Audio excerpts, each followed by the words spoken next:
Kebakaran hutan yang melanda kawasan Gunung Lawu cukup luas. Bangunan seperti warung-warung pun ikut terdampak.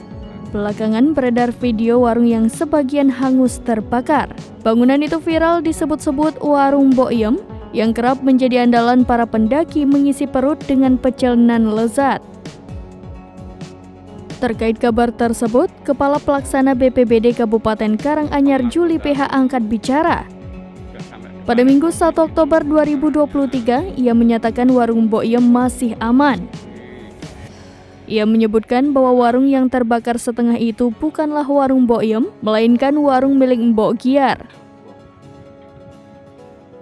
Juli mengatakan selain warung Mbok Yem dan Mbok Giar di Hargo Dalem, masih terdapat 2 warung yang lainnya. Di lokasi tersebut terdapat 4 warung, yaitu Mbok Yem, Mbok Giar, Mbok Jenggot, dan Pak Kelik. Namun hanya warung Mbok Giar yang terbakar.